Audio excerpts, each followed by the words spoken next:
everybody, thank you so much for being here. So today I am going to introduce myself a little bit, and I thought what better way to do it than by sharing my story from when I was a child growing up as a Bahai all the way to now being saved by Jesus. So starting from the beginning, my mum and her family came over here 40-ish, 50 years ago when she was 9 years old. Due to the persecution from the Islamic government.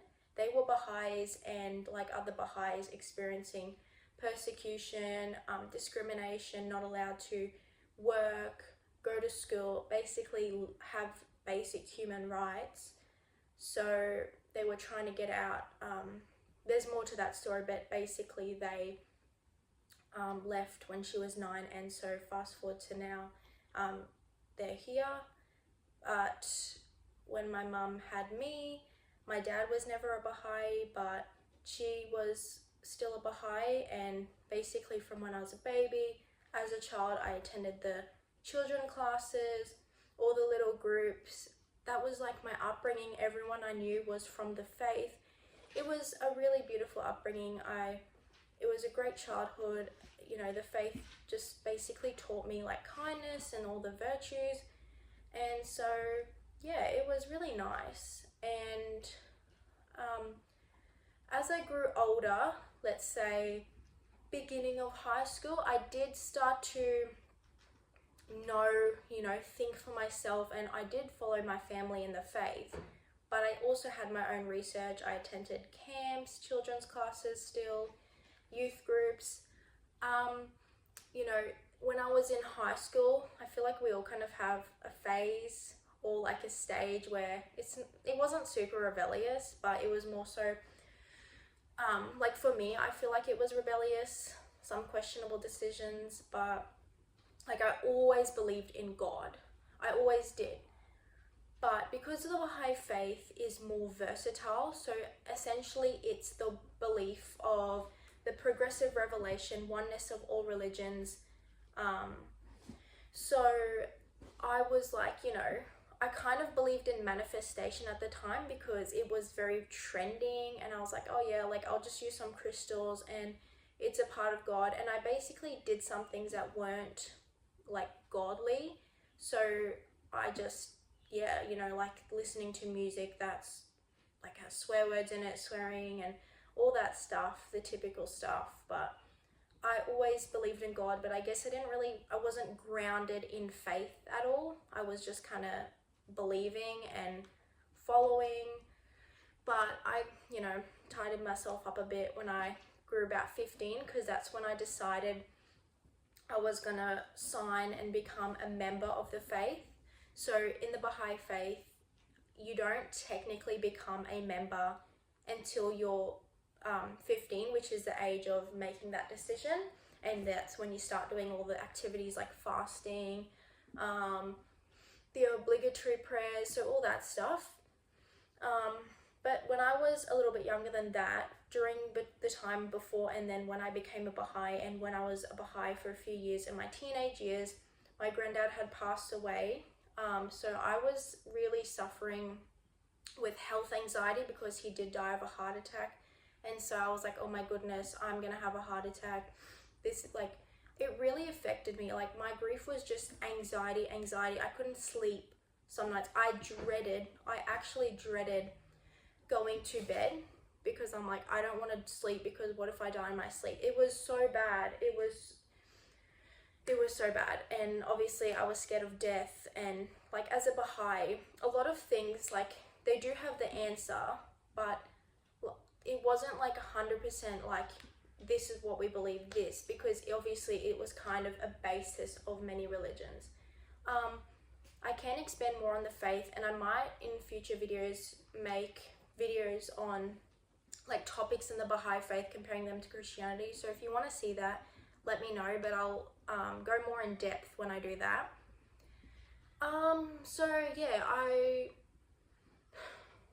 I guess I just suffered a lot with that anxiety as a Bahai, and not because I was a Bahai, like just I did suffer and I happened to be Bahai, but obviously I didn't have the solid beliefs that I do now about death and everything. So, you know, it's grade 10 now and I'm doing really well at this point. Like, you know, school's become actually good for me. Like, middle school for me was like hell. I'm not even gonna lie or sugarcoat anything. I'm trying to be open here. Like, it was the worst time of my life. I was experiencing a bit of bullying and just silly dramas and stuff that, you know, kind of the normal high school experience. But thank God that was over in year 10. Like, I was really into my Bahai faith at this point. Like, I was actually fasting for Nowruz. I was saying the obligatory prayers. So I found that the more that I actually got to practice the faith and do what it said, that's when obviously I started to compare with, you know, Christianity, because I did go to a Christian school from grade 6 until graduation. Amazing school, but that's the first time I was really exposed to Christianity. But, you know, as I was in early high school, I didn't really like think about comparing them. I mean, I just thought Christianity is one of the other religions that worked in with every other religion. So yeah, I'm trying to think what I'm saying. So yeah, as I participated in the fasting and all those things, that's obviously when my actions were in the faith were really strong, and that's when I started to really understand the Bahai faith and learn about the just differences. But, you know, so that was basically my life. And then year 11, so that was my last year of being a Bahai, because we were learning in Christian living. Like, we've obviously done Christian living every year, but this topic was very interesting because it was about learning about other religions. So we did like Buddhism, Islam, all that stuff. And like, I was pretty open about my beliefs when we shared them in Christian living. Like, some people in my grade, a lot of them are Christians. Some of them said, you know, I don't really know what I believe. I was like, yeah, I'm a Bahai and it's this and that. I was very confident in my belief. But there was one lesson that we did, and I think we did Islam. I don't remember the exact religion, but we were obviously comparing the religions. And we had this substitute teacher, not our usual Christian living teacher. And I always think, like, if we didn't have him and I didn't hear it, like, maybe he just explained it in a way that made it click. But I know that it was like intentional, like God definitely did that. But so we had this sub, and he's a man of God. Like, he's very, very passionate. Like, you see him and he'll be singing, he'll be, you know, he's a very passionate man about his faith. And obviously that means, like, he's very passionate in sharing it with other people. And so it was just basically like he was sharing about experiences of the different faiths and like how there can only really be one truth, which is completely opposite to what Baha'is believe, because it's like the progressive revelation. Like, every religion is true, they're all just like at different times. And so that really like was the big moment for me, because I'm like, this statement that he's making is actually going against like our core beliefs. Hang on, like, and I started really thinking about it, and I was like, there can only be one truth. And I really started to think, and at first I got a bit anxious, because I'm like, oh, well, I started to believe, you know, research and actually believe in Christianity, but obviously I felt, you know, I'll just wait till I'm older, like, I can't tell my family, I have to be a Baha'i, like, that's who I am. And, you know, with the Baha'i faith, it's a lot of culture in it, you know, it's a part of my cultural identity too, as it was, you know, from being in Iran, and it's really like it becomes a part of your life. And so obviously that was really hard for me to wrestle with. So I was wrestling with that for a bit,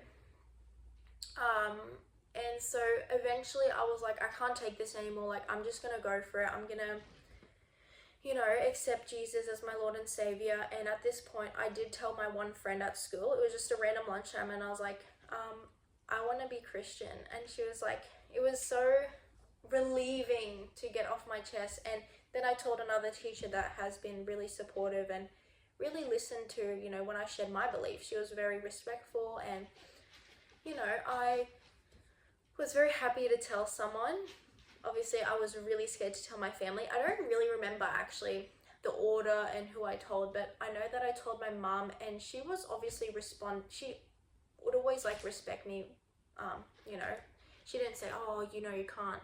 She was actually pretty open to it. And so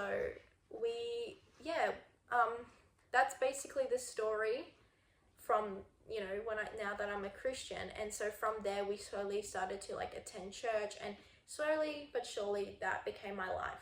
I lived for Jesus, and, you know, I'm very happy that I made that decision, and that the Lord guided me to that, because I still know a lot about the Bahai Faith. I mean, I grew up in it, and I think that it's such an advantage because I'm able to know about other faiths through the Bahai Faith and all that. I can't be ignorant, and so if, you know, another Bahai or someone from another religion were to, you know, talk to me or ask me questions, I feel I have confidence that I would be decently understanding. Like, I can't answer every question, but, you know, I would not have too much ignorance on that side of things. And I'm always open to continue learning. I do love to learn about other religions, because as a Christians, we should not be ignorant. You know, we should be constantly learning, constantly open to people, you know, not afraid to learn about other religions. There's nothing wrong with learning, you know, that's very important. But I think in future videos, I might like unpack the faith more, like, you know, just the Bahai Faith and the differences, as I said before. But so you know, I went to church, I became baptized, and my family's starting to going to church. Like, they started going to church with me, and obviously I won't tell too much on their story and their faith, which was a really good outcome, you know. But yeah, we just all go to church, and the key message in my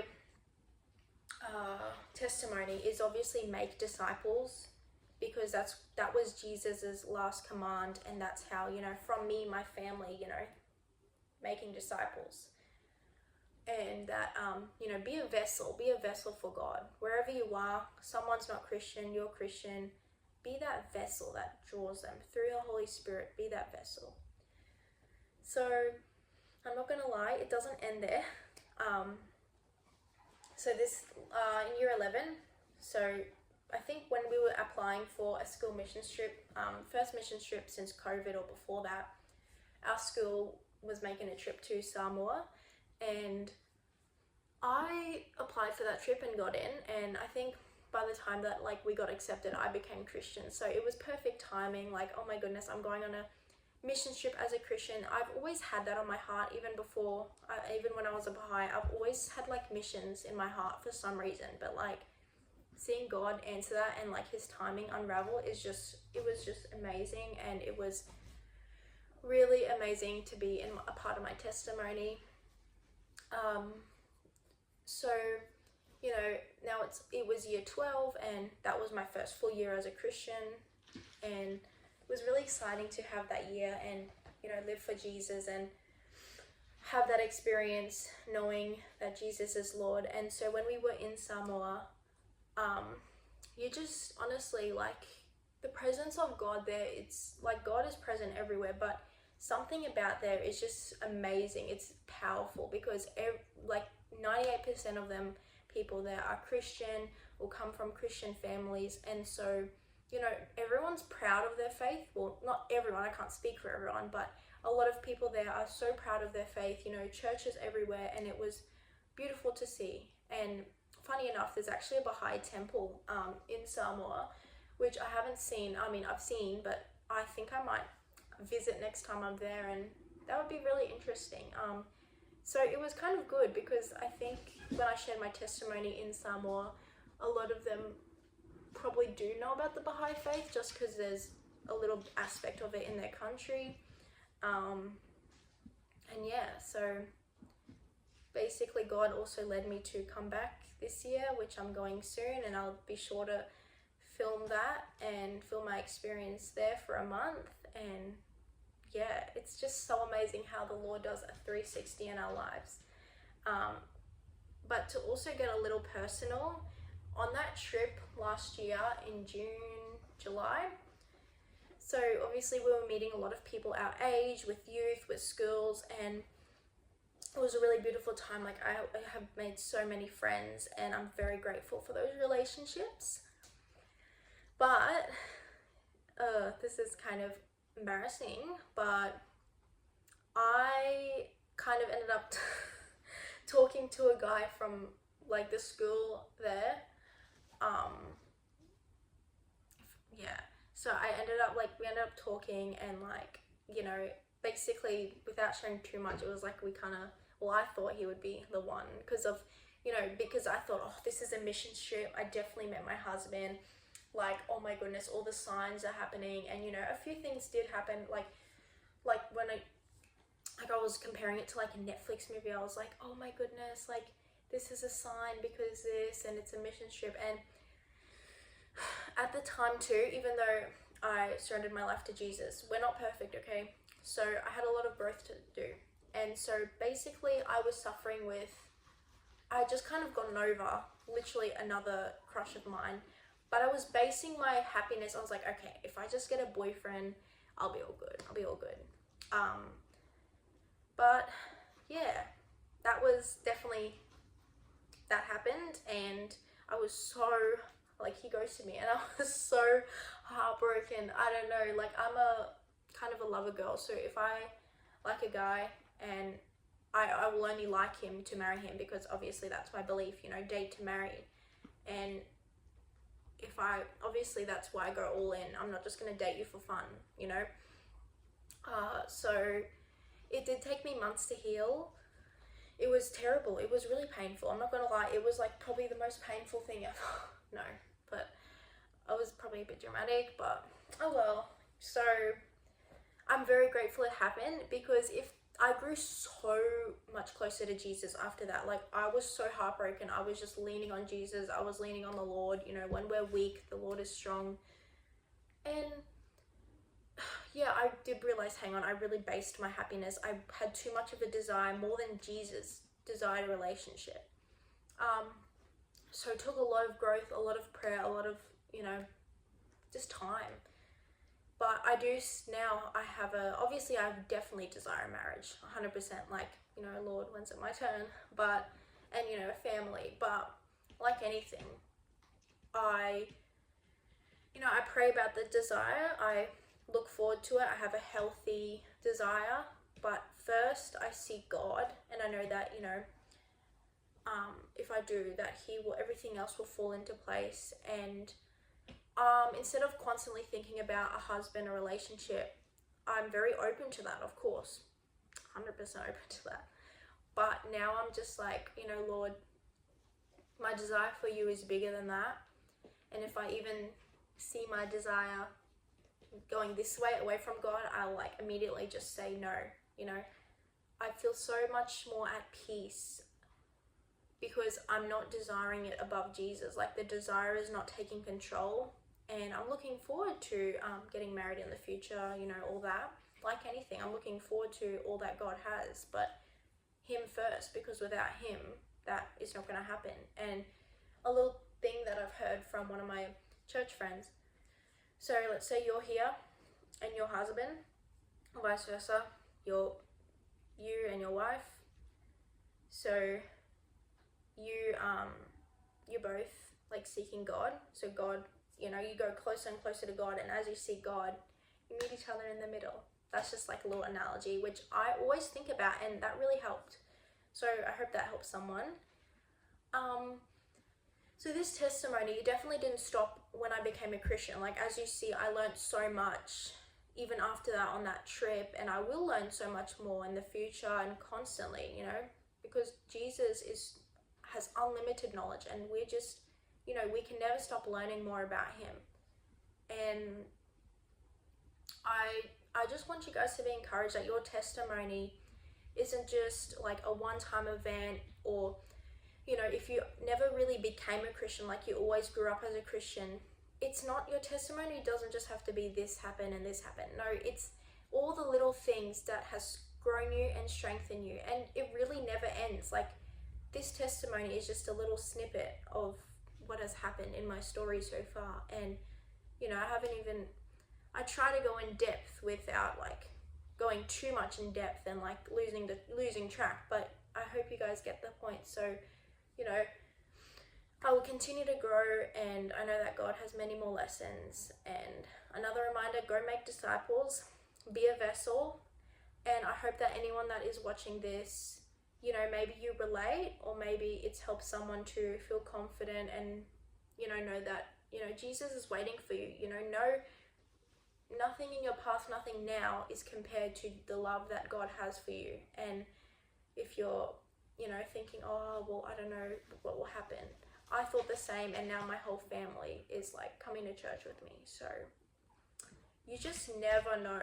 You just never know. And yeah, I hope to see more like of my videos, my faith videos in the future. So please let me know. I'd like to hear as well from you guys, like if you share, like, you know, how long have you been a Christian? If you've been a Bahai, like any Baha'is watching this. You know, I've heard a lot of people from Islam to Christianity, especially, you know, as a half Iranian.